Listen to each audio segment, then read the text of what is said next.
အားလုံးပဲမင်္ဂလာပါခင်ဗျာဒါဖေဘယ်ကနေကြိုဆိုလိုက်ပါတယ်ကျွန်တော်ကတော့ထပ်ပြီးမောင်မောင်ပါကျွန်တော်ဒီနေ့တင်ဆက်ပေးမယ့်ဇာတ်လမ်းလေးကတော့စာရေးဆရာတာတီရဲ့တခိုးချီရာဆိုတဲ့ဇာတ်လမ်းလေးပဲဖြစ်ပါတယ်ဒီဇာတ်လမ်းလေးကိုမစတင်ခင်ကျွန်တော်ရဲ့ channel လေးကို like and subscribe လေးများနဲ့ကူညီပေးသွားကြဖို့တောင်းဆိုချင်ပါတယ်ကျုပ်ဘဝမှာဆရာတော်တော်များများနဲ့လိုက်ခဲ့ဘူးတာခမားအသိပဲလေဗျာကျုပ်ဆရာကြီးတွေဆိုတာကလည်းတိလသမารီပြည့်စုံကြတဲ့လူတွေကြီးပဲဗျပညာတွေဆိုတာကလည်းသူ့အစ်နဲ့သူကိုထပ်နေကြတာလေဗျာဆရာကြီးဒေါက်တာမင်းအောင်ဆရာဆိုင်းတော်ဖဆရာကျော်ဆရာညိုဘိုးလူပေဒီဆရာကြီးတွေကိုခမားတို့တောင်ရင်းနှီးနေလောက်ပြီလေဗျာကျုပ်ဆရာကြီးတွေတဲကဆရာတယောက်ဖြစ်တဲ့ဆရာအိုနဲ့လိုက်တုံးကအဖြစ်အပျက်တစ်ခုကိုကျုပ်ပြောပြရအောင်မယ်ခမားမှတ်မိမှာပါဆရာအိုဆိုတာကနာမည်ကိုခေါ်တာလေလူကဘာမှကြီးသေးတာမဟုတ်ဘူးဗျဆရာအိုရဲ့နာမည်ကဦးအိုတဲ့အသက်က40လောက်ပဲရှိသေးတာခမားမှတ်မိတယ်မို့လားမဖဲဝါတောက်တဲ့ဆက်လိပ်ဝတ္ထုမှာဆရာအိုအကြောင်းကိုကျုပ်ရေးဘူးတယ်လေဗျာအခုကိစ္စကငွေရင်းကုန်းမှာဖြစ်တာဗျငွေရင်းကုန်းကတော့ကျုပ်အရောက်ပေါက်နေတယ်အဲ့မှာကျုပ်နဲ့လူခင်တိတ်မရှိဘူးဗျဆရာအိုကိုလာပင့်တာအသက်60လောက်ရှိရဲ့ဘိုးတော်ကြီးတရားဗျအရက်ကပူပြက်ပြက်ကတုံးနေဗျခေါင်းမှာအညာတစ်ပတ်ကလေးကိုပေါင်းထားတယ်နာမည်ကကျော်သိန်းနဲ့ဘိုးကျော်သိန်းပေါ့ဗျာဆရာအိုကိုလဲနဲ့လာပင့်တာလဲမှာအကောင်းစားကြီးဗျတစ်ကောင်းနဲ့လှုပ်ထားတဲ့လဲအိမ်က60တောင်ဗျလဲမှာကထားတဲ့နွားကြီးနှစ်ကောင်ကလည်းလှလိုက်တဲ့နွားပြူကြီးတွေဗျတိတိချာချာကိုမွေးထားတဲ့အကောင်ကြီးတွေဗျဘိုးကြီးတွေမှာကောက်ထွက်နေတာဒါကိုကြည့်ရတဲ့တင်ကြုံမှန်းမိတာပေါ့ဗျာဘိုးကျော်သိန်းဆိုတာကျုပ်တို့အညာခေါ်တော့လူချမ်းသာတဲ့ကဗျဆရာအိုကိုတော့ရိုးရိုးတေးသေးလာပင့်တာဖြို့မောင်တာသည်ဘဟုတုတရအောင်လိုက်ခဲကွလို့ပြောရုံပဲရှိသေးတယ်လှုပ်ဆက်စုတတ်တဲ့တာတီကလဲဘော်ကိုရောက်နေပြီလေဗျာကျုပ်ကဆရာအိုထိုင်မှုလဲဘော်မှာနေရာထိုင်ခင်းပြင်ပေးလိုက်တယ်ထွေထူးထူးတော့လည်းမဟုတ်ဘူးပေါ့ဗျာလဲအိမ်ထဲမှာခင်းထားတဲ့ဖြာချမ်းပေါ်မှာတင်ပြူးပြလေးဖြန့်ခင်းလိုက်တာဒီဖြာကလည်းဘိုးကျော်သိန်းယူလာတာဗျာကျုပ်တို့အညာမှာကဆရာပင့်တာဖြစ်ဖြစ်ဘုန်းကြီးပင့်တာဖြစ်ဖြစ်နေကတိုင်းဖြာလေးတွေလိပ်ပြီးလဲကြံတိုင်းမှာချီပြီးယူလာကြတာလေဗျာဆရာအိုရောက်လာတော့ဆရာအိုကသူ့ဆွေးလွယ်အကြီးကိုကျုပ်ကိုလှမ်းပေးတယ်ကျုပ်ကလည်းထုံးစံအတိုင်းပေါ့ဗျာဈေးလွယ်အကြီးကိုဇလွယ်တိုင်းပြီးလွယ်ထားလိုက်တယ်ဆရာအိုကကျုပ်ခင်းပေးထားတဲ့နေကတိုင်းဖြာလေးပေါ်မှာတပ်ပလင်ခွေပြီးထိုင်လိုက်တယ်ဗျာဘိုးကျော်သိန်းကြီးကလဲမောင်းပြီးရွာလန်းကနေရွာပြင်ကိုထွက်ခဲ့ကြတယ်ငွေတွင်းကုန်းဆိုတော့တောင်ခယူးဘက်ကိုမောင်းရတာပေါ့ဗျာကျုပ်ပြောတဲ့ခယူးဆိုတာကရွာချန်စည်းရိုးကိုပြောတာဗျရွာပြင်ကိုတောင်ဘက်တကားကနေထွက်ခဲ့ကြတယ်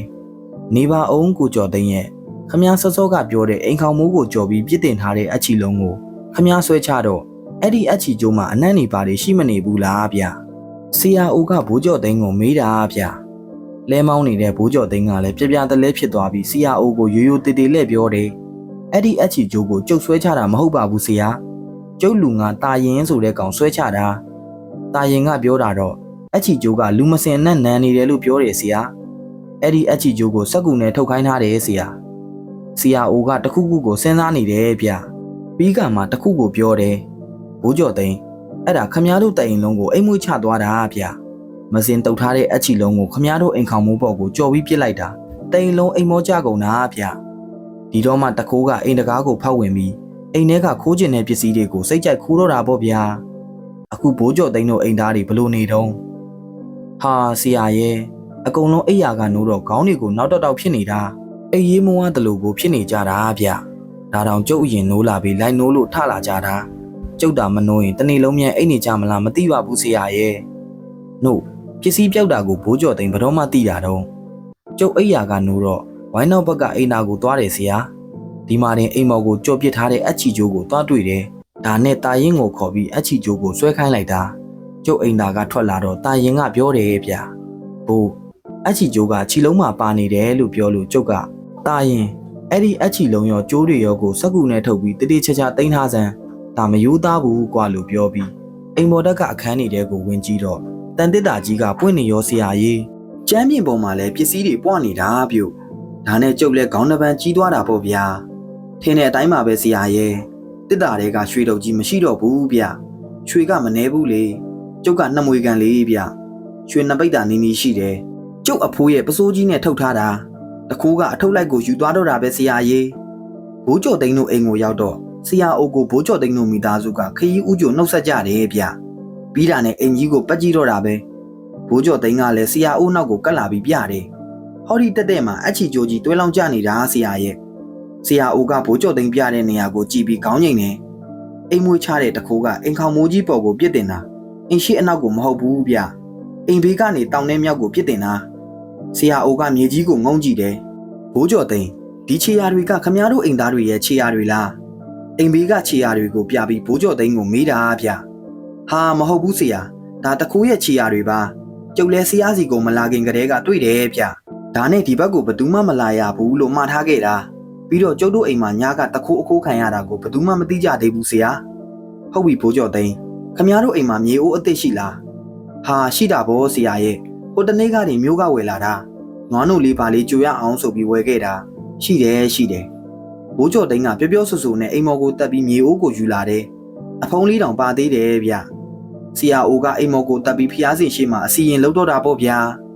ဆရာအိုကဖျားကိုရှိခိုးအထက်ပုဂ္ဂိုလ်တွေကိုတိုင်တယ်တက်ဆာဆိုပြီးတော့မှမြေအိုးကိုအတွင်းဘက်ကနေအင်းချတယ်ဗျမောင်တာတီတွားစမ်းလူကလေးဟောဒီအိုတဲကိုစောစောကတွေးခဲ့တဲ့ခြေရာတွေတဲကမြေကြီးမှာခက်နက်နက်ထင်နေတဲ့ခြေရာကမြေသားတွေကိုကောက်ယူပြီးထည့်ခဲ့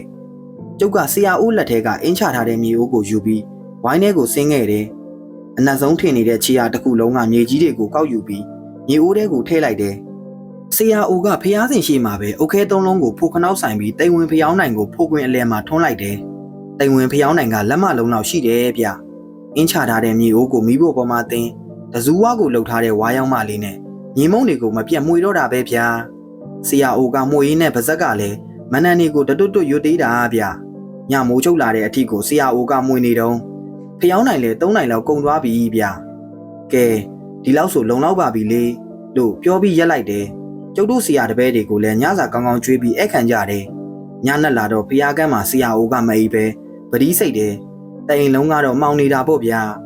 ကျုံနဲ့ဘိုးကျော်သိန်းကဖျားကန်းမှာအိတ်ကြတယ်ညတကောင်လောက်ရောက်တော့ဆရာအိုကဘိုးကျော်သိန်းကိုနှိုးတယ်ဗျကျုပ်လဲနှိုးသွားပြီးထားထိုင်လိုက်တယ်ဘိုးကျော်သိန်းထတကားဖွင့်ပြီးအိမ်ဝါကိုတွားကြည့်စမ်းဗျလို့ဆရာအိုကပြောတော့ဘိုးကျော်သိန်းနဲ့ကျုံနဲ့တကားဖွင့်ပြီးထွက်လိုက်တယ်ဘိုးကျော်သိန်းကအာရဝမ်းတာနဲ့ပစိုးတုပ်ကြီးကိုကောက်ပွေးလိုက်တယ်ဖျားကန်းကဆရာအိုရှိမှာပဲပစိုးနဲ့ထုတ်ထားတဲ့အထုပ်ကြီးကိုဖြီးလိုက်ရောပြုတ်အိုးရွှေတွေမှမနှဲပါဘူးဗျာရွှေဆွဲကြိုးတွေလက်ကောက်တွေခြေချင်းတွေမှမီးရအောင်မှာကိုဝင်းနေတာဘိုးကျော်သိန်းကပစ္စည်းတွေကိုလိုက်စစ်ပြီးဝမ်းသာတဲ့အတန်ကြီးနဲ့ပြောလိုက်တာဗျာပြည့်တယ်ဆရာပြည့်တယ်အခုမှကိုမပြောက်ဘူးဗျာဒါထက်ဆရာပစ္စည်းပြန်လာပေးတဲ့တခိုးကိုရောမြင်လိုက်လားဗျာကျုပ်ကတော့ဖြင့်မြင်တာပေါ့ဗျာဒါပေမဲ့ခမားတို့ရန်လောက်ကြမှာဆိုလို့တကူအိမ်ပြန်ရောက်လောက်မှပဲခမားတို့နှစ်ယောက်ကိုနှိုးတာဗျဘိုးကျော်သိန်းရဲ့ကျုပ်တော်ဆရာတို့ရဲ့ပညာကိုအံ့ဩလိုက်တာဗျာလို့ဘိုးကျော်သိန်းကပြန်ပြောတယ်ဗျခဏနေတော့ဘိုးကျော်သိန်းကအိမ်သားတွေကိုနှိုးပြီးပြောပြလိုက်တယ်အားလုံးလဲဝမ်းသာသွားကြတာပေါ့ဆရာအိုးကိုလည်းတအိမ်လုံးကဝိုင်းပြီးကြောကြလို့ပေါ့ဗျာ